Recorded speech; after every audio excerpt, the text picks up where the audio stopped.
Hello friends, नमस्कार। स्वागत है आप सभी का स्टडी विज्ञान प्रकाश में। दोस्तों, शुरू करते हैं 9 मार्च के करंट अफेयर, लेकिन उसके पहले करेंगे एक सुपर फास्ट रिवीजन 8 मार्च के सभी प्रश्नों का। तो याद रखिएगा कि बांग्लादेश की पहली ट्रांसजेंडर न्यूज़ एंकर बन गई हैं फीमेल। इनका नाम है तस्नुआ आनंद शिशिर। क्या नाम है इनका? तस्नुआ आनंद शिशिर। और वेनेजुएला ने अभी हाल ही में 10 लाख रुपए का एक नोट जारी किया है। और 10 लाख रुपए का नोट जारी करने वाला वेनेजुएला दुनिया का पहला देश बन गया है। हालांकि वहाँ पर मुद्रास्फीति वर्तमान में अपने चरम पर है, और इसकी अगर आप तुलना करेंगे भारतीय रुपए से, तो 10 लाख रुपए का नोट जो होगा इसके भारत में मिलेंगे कितने रुपए? 36 रुपए। हाल ही में किस संगठन ने फूड वेस्ट इंडेक्स जारी किया है? तो फूड वेस्ट इंडेक्स जारी किया गया है यूएनईपी के द्वारा, यूनाइटेड नेशन इन्वायरमेंटल प्रोग्राम के द्वारा। और एक बात और याद रखना कि दक्षिण एशिया में भारत के लोग जो हैं वो सबसे कम फूड वेस्ट करते हैं और सबसे अधिक फूड वेस्ट करते हैं अफगानिस्तान के लोग। प्लेटिपस के प्रजनन और पुनर्वास को बढ़ावा देने के लिए किस देश ने पहला प्लेटिपस अभयारण्य स्थापित किया है? तो ये देश है ऑस्ट्रेलिया। प्लेटिपस एक बत्तख की तरह पक्षी होता है। और किस मंत्रालय ने हाल ही में नगर पालिका कार्य प्रदर्शन सूचकांक 2020 जारी किया है? नगर पालिका कार्य प्रदर्शन सूचकांक 2020 जारी किया गया है आवास और शहरी मामलों के मंत्रालय के द्वारा। भारत में एआई गेम चेंजर्स नामक कार्यक्रम शुरू किया गया है नासकॉम और माइक्रोसॉफ्ट के सहयोग से। और किस कंपनी ने युवाओं को मुफ्त स्किल डेवलपमेंट के लिए गोवा की राज्य सरकार से एक समझौता ज्ञापन पर हस्ताक्षर किए हैं? तो ये कंपनी है आईबीएम। और किस संगठन ने हाल ही में वर्ल्ड फॉरगॉटन फिश रिपोर्ट जारी किया है? तो ये रिपोर्ट जारी किया गया है WWF के द्वारा, जिसको आप कहते हैं world wide fund for nature. और किस राज्य ने हाल ही में राज्य के स्थानीय लोगों के लिए निजी क्षेत्र में 75% नौकरियों पर आरक्षण लगा दिया है? तो ये काम करने वाला राज्य है हरियाणा। मेजर ध्यानचंद स्टेडियम योजना को राजस्थान ने अपने बजट में स्थान दिया है। द पेन फ्री माइंडसेट नामक किताब आई है, जिसके लेखक हैं डॉक्टर दीपक रविंद्रन। और ये किताब अमेजन पर आपको जो है 1500 रुपये के आसपास मिल सकती है। Freedom in the world report 2021 में भारत की रैंक 88 है। और दिल्ली को एनसीटी यानी कि राष्ट्रीय राजधानी प्रदेश संविधान के किस संशोधन से बनाया गया था? स्ट्रेटेजी का ये क्वेश्चन था, और इसका सही जवाब था 69वां संशोधन। और अब बारी है आज के प्रश्नों की, लेकिन उसके पहले आपको बता दें कि मंथली करंट अफेयर के लिए आपको ई बुक प्रोवाइड करवाई जाती है। ई बुक परचेज करना चाहते हैं तो लिंक आपको मिल जाएगा वीडियो के डिस्क्रिप्शन में। आइए आगे बढ़ते हैं, और सबसे पहले देखेंगे एक बहुत ही इम्पॉर्टेंट फैक्ट। तो फैक्ट ये है कि जैसा कि आप लोग जानते हैं, पूरी दुनिया में 8 मार्च को अंतर्राष्ट्रीय महिला दिवस के रूप में मनाया जाता है, जिसको आप इंटरनेशनल वुमेन डे के नाम से जानते हैं। ये प्रतिवर्ष कब होता है? 8 मार्च को होता है। तो 1910 में जर्मन क्रांतिकारी क्लारा जेटकिन ने 8 मार्च को अंतर्राष्ट्रीय महिला दिवस मनाने का प्रस्ताव दिया, जिसे स्वीकार कर लिया गया था। हालांकि इसकी शुरुआत कब से हुई है? 1921 से हुई है। तो ये क्वेश्चन बहुत ही इंपॉर्टेंट है। उत्तर प्रदेश में सेफ सिटी योजना के दूसरे चरण में कितने शहरों को शामिल किया गया है? फर्स्ट फेज में केवल लखनऊ शामिल था। सेकेंड फेज में कुल 1 दर्जन शहरों को शामिल किया गया है, और इसका उद्घाटन आज यानी कि 8 मार्च को किया गया है। और 8 मार्च क्योंकि अंतर्राष्ट्रीय महिला दिवस के रूप में होता है, तो महिलाओं को सुरक्षा प्रदान करने के लिए सेफ सिटी परियोजना स्टार्ट की गई है। तो ऑप्शन 20 का बिल्कुल करेक्ट है। और आपको बता दें कि पहले चरण में लखनऊ को इसके लिए कुल 194 करोड़ रुपए का अनुमोदन किया गया था। तो ये जो पैसा आता है उसमें 60% केंद्र सरकार वहन करती है और 40% राज्य सरकार को वहन करना होता है। महिलाओं को भयमुक्त वातावरण उपलब्ध कराने को सेफ सिटी परियोजना के दूसरे चरण की शुरुआत मुख्यमंत्री योगी आदित्यनाथ ने 8 मार्च को की है। और इन 1 दर्जन शहरों में गोरखपुर आएगा, वाराणसी, गौतम बुद्ध नगर, मेरठ, आगरा, कानपुर नगर, प्रयागराज, अलीगढ़, बरेली, झांसी, मुरादाबाद और कानपुर इसमें शामिल हैं। कानपुर नगर और कानपुर देहात आप जानते होंगे, तो दोनों इसमें शामिल किए गए हैं। अब ये क्वेश्चन बहुत ही इंपॉर्टेंट होगा। अंतर्राष्ट्रीय महिला दिवस 2021 की थीम क्या है? तो जैसा कि आप जानते हैं, अंतर्राष्ट्रीय महिला दिवस ये प्रतिवर्ष कब होता है? ये प्रतिवर्ष 8 मार्च को मनाया जाता है। तो इसकी 2021 में जो थीम है वो है women in leadership achieving an equal future in a कोविड-19 वर्ल्ड। तो आपको जो है पिछले 4 वर्षों की थीम मैं बता देता हूँ, हालांकि 2020 तक की थीम आपके लिए इंपॉर्टेंट होगी।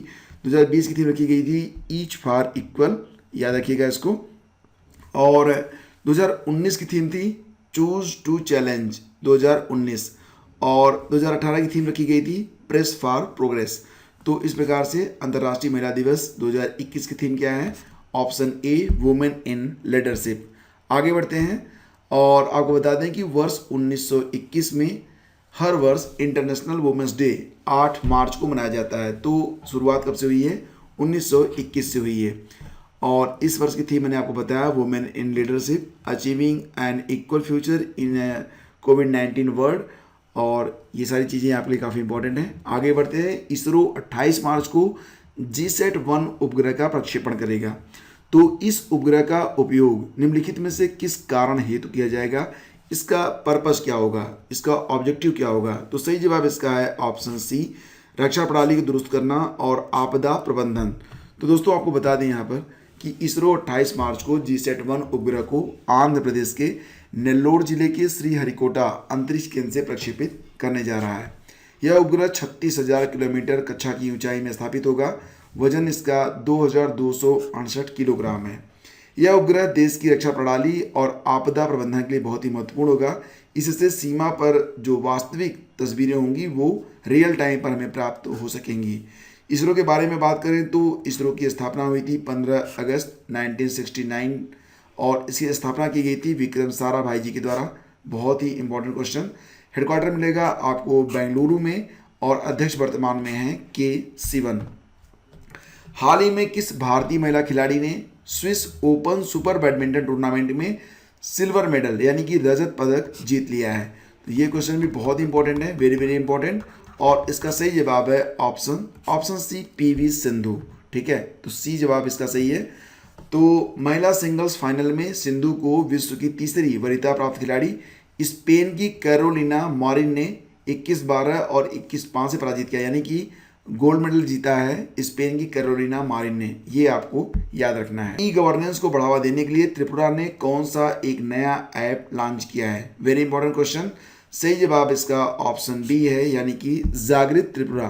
तो ये ऐप लॉन्च किया गया है ई गवर्नेंस को बढ़ाने के लिए त्रिपुरा सरकार के द्वारा। त्रिपुरा के मुख्यमंत्री कौन है? बिप्लब कुमार देव। और राज्यपाल कौन है? रमेश बैस। तो ये याद रखना, काफ़ी इंपॉर्टेंट क्वेश्चन। आगे बढ़ते हैं।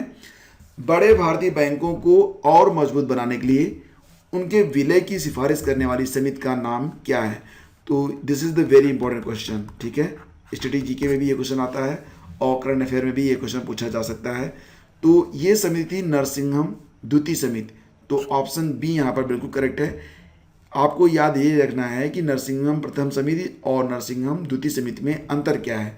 तो प्रथम नरसिंहम समिति की जो स्थापना हुई थी वो 1991 में हुई थी और यह वित्त सुधार से जुड़ी थी, जबकि जो दूसरी नरसिंहम समिति बनी थी इसकी स्थापना 1998 में हुई थी और ये समिति पूर्णतः बैंकिंग सुधारों से ही संबंधित थी। तो जरा सा अंदर है, ठीक है, तो उसको आपको याद रखना है। सॉलिड फ्यूल डक्टेड रैमजेट यानी कि SFDR टेक्नोलॉजी का सफल परीक्षण अभी हाल ही में किया गया है DRDO के द्वारा। तो ऑप्शन सी यहाँ पर बिल्कुल करेक्ट है। सॉलिड फ्यूल डक्टेड रैमजेट ये क्या होता है? तो friends, solid fuel ducted ramjet यानी कि DRDO द्वारा विकसित एक मिसाइल प्रोपल्सन तकनीक है। इसका इस्तेमाल भारत की भविष्य में लंबी दूरी की हवा से हवा में मार करने वाली मिसाइलों के विकास में किया जाएगा। हाल ही में परीक्षण ओडिशा के चांदीपुर परीक्षण केंद्र से किया गया है। अगला क्वेश्चन आपसे ये पूछ रहा है कि हाल ही में south Asian digital media award में किसे champion publisher of the year 2020 का पुरस्कार दिया गया है? Champion publisher of the year 2020 का पुरस्कार प्राप्त हुआ है द हिंदू ग्रुप को। तो विकल्प ए यहाँ पर बिल्कुल करेक्ट है। तो द हिंदू ग्रुप ने वान इफ्रा यानी कि world association of news publishers के साथ एशियन डिजिटल मीडिया अवार्ड्स में 2 स्वर्ण और 2 सिल्वर जीते हैं, 2 गोल्ड और 2 सिल्वर, जिसका नाम champion publisher of the year रखा गया, जो कि अंक तालिका में सबसे अधिक है। तो पुरस्कारों को डिजिटल मीडिया में समाचार प्रकाशकों द्वारा किए गए उत्कृष्ट कार्यों की पहचान के लिए प्रस्तुत किया जाता है। विजेताओं को 3 मार्च 2021 को आयोजित डिजिटल मीडिया इंडिया 2021 सम्मेलन में वर्चुअल रूप से सम्मानित किया गया। किसानों के लिए कृषि सखा ऐप जारी किया गया है।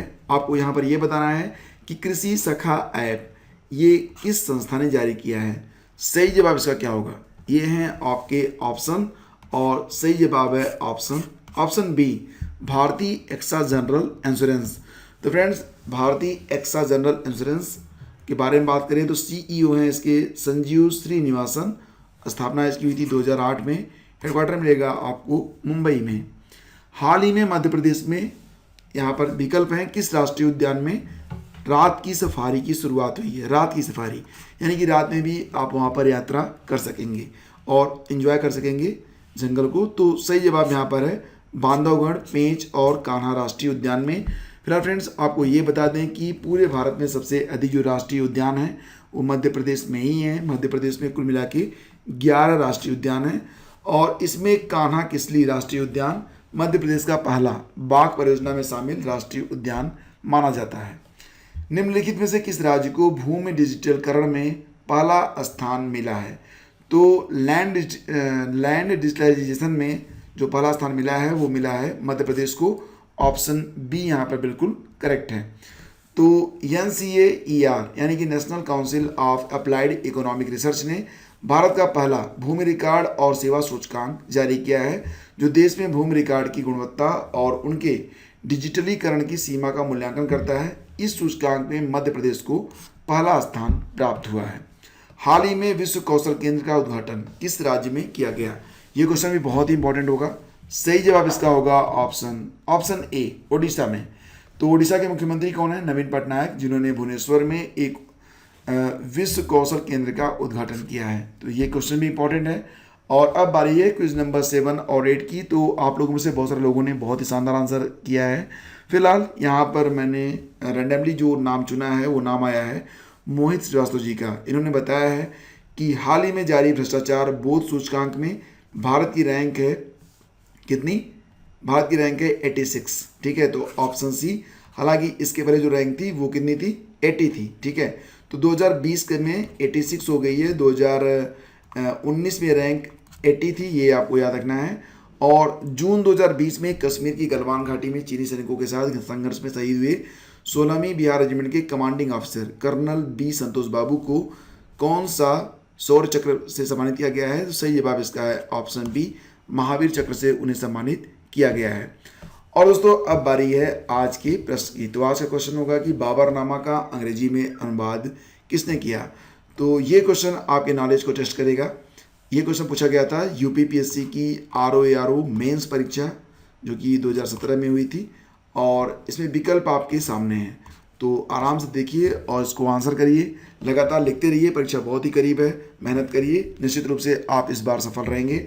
और हमारा टारगेट है कि वर्ष 2021 के अंत तक, दिसंबर 2021 तक आप अपने मनवांछित सीट पर हो। आपने जिस पद की कल्पना की है वो सीट आपको हकीकत में प्राप्त हो सके। तो इन्हीं शुभकामनाओं के साथ इस वीडियो को यहीं पे ख़त्म करते हैं। मिलेंगे शीघ्र ही आपको एक नए वीडियो में। आगे दीजिए, नमस्कार, जय हिंद।